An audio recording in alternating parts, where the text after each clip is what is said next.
Alam nyo ba na pwede kayong makagawa ng napakasarap na lasagna gamit lamang ang kawali at hindi mo na kailangan ng oven dito? Magandang idea nga rin ito na panghanda ngayon darating na Pasko or bagong taon para naman hindi tayo puro spaghetti na lamang. Una kong ginawa ay nagpakulo ako ng tubig sa isang kaserola, nilagyan ko ng kaunting mantika at asin at lulutuin natin itong lasagna ng 6 minutes. Pagkatapos ay drainin ko lang at isinet aside ko lang muna. Next naman ay gumawa ako ng red sauce, sinangkutsa ko lang muna yung pork giniling dyan. Pagkatapos ay nagisa na rin ako ng bawang at sibuyas. Ako lang siya ng kaunting asin at paminta at pagkatapos ay nilagay ko na rin dito yung 500 grams ng spaghetti sauce at haluin lang natin ito ng maigi. Naglagay na rin ako ng pork cubes dyan para pampadagdag lasa na rin at naglagay na rin ako nitong mushroom dahil paborito ko talaga kapag may mushroom itong ating pasta. Pagkatapos ilutuin lang natin yan ng ilang minuto at kapag okay na ay naglagay naman ako dito ng cheese. So kahit anong cheese naman ay pwede nyong ilagay dyan. So ang nilagay ko dyan ay cheddar cheese at saka mozzarella cheese. Pagpatuloy lang natin yung pagluluto dito ng 1 hanggang 2 minuto at kapag okay na ay set aside lang muna natin dahil nga naman ay gagawa tayo dito ng cheese sauce. Nagtunaw lang ako ng butter pagkatapos nilagyan ko ng 1 kutsara ng harina at naglagay na rin ako dito ng 1 lata nitong creme queso. Haluin lang natin ito ng maigi hanggang sa lumapot siya at pagkatapos ay tinimplahan ko lang din ito ng kaunting paminta. Naglagay na rin ako dyan ng dried basil at pagkatapos ay niluto ko lang uli ito ng 1 minuto pa then okay na yan. Ngayon naman ay magle-layered na tayo. So nagtira lang ako dyan ng kaunti sa kawali pagkatapos nilagyan ko nitong lasagna pasta.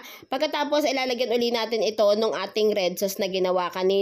Tapos ayan, i-spread lang natin yan ng maigi. Tapos lalagyan na natin siya ng ating white sauce. Tapos ayan, ulitin nyo lang yung process niyan hanggang sa matapos. Bali nakatatlong layered ako dyan ng gawa. Bali dito sa ating pang last layered ay inubos na natin lahat dyan. Ngayon naman ay maglalagay na tayo dito ng cheese. So naglagay lang uli ako dyan ng mozzarella cheese at saka yung cheddar cheese.